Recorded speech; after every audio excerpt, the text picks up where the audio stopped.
కొబ్బరి బొండాలు కింద పడాలి. నేను విశ్వాసంతో చెప్తున్నాను. కొబ్బరి కింద పడును గాక. ఆమేన్. ఆకులు కాదు, కొబ్బరి బొండాలు కింద పడాలి. నేను చెప్తున్నాను, విశ్వాసంతో చెప్తున్నాను. కింద పడాలి, పడును గాక. కొబ్బరి బొండాలు ఎన్నిసార్లు అంటే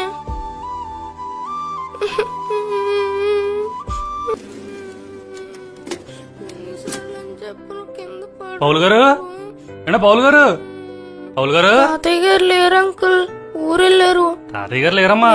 మరి నువ్వేంటి ఇక్కడ కూర్చొని ఎడుతున్నావు? మా అమ్మకి ఒంట్లో బాగాలేదని కొబ్బరి బొండ నీళ్ళు తాగితే నీరసం తగ్గుద్దని కొబ్బరి బొండాలు అట్టుకెళ్ళడానికి వచ్చాను అంకుల్. చెట్టు ఎక్కుదామని ప్రయత్నించాను, నా వల్ల కాలేదు. ఏం చేయాలని ఆలోచిస్తుంటే సండే స్కూల్లో టీచర్ చెప్పిన వాక్యం గుర్తుకొచ్చి, విశ్వాసంతో మీరు సందేహించకుండా పలికితే కొండలు సముద్రంలో పడొద్దని చెప్పారు. కొండలు సముద్రంలో పడినప్పుడు కొబ్బరి బొండాలు కింద పడవా అని ఎంతసేపు విశ్వాసంతో ప్రార్థన చేసిన కొబ్బరి బొండాలు కింద పట్టలేదు అంకుల్. అవునా?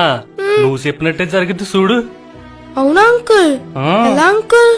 నేనేమో ఆ తోటలో కొబ్బరికాయలు తెస్తానికి వెళ్తున్నాను. మీ తాతగారితో మాట్లాడడం ఎలా వచ్చాను, మీరేమిటి కూర్చుని నండి పదండి.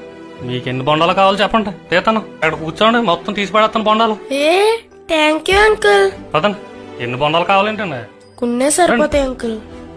కూసంత ఈ పక్కకు వచ్చేయండి. సరే అంకుల్.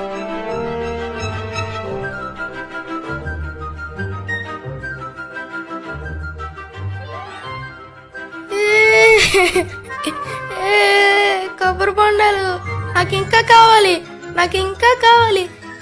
కొబ్బరి బొండాలు. అంకుల్ మీరు వచ్చినందుకు చాలా థ్యాంక్స్ అంకుల్. నేను రావడం కాదమ్మా, నీ విశ్వాసమేనా తీసుకొచ్చింది. అంకుల్ నేను ఎంతసేపు ప్రార్థన చేసినా దేవుడు నా ప్రార్థన వినలేదు, కొబ్బరి బొండాలు కింద పడలేదు.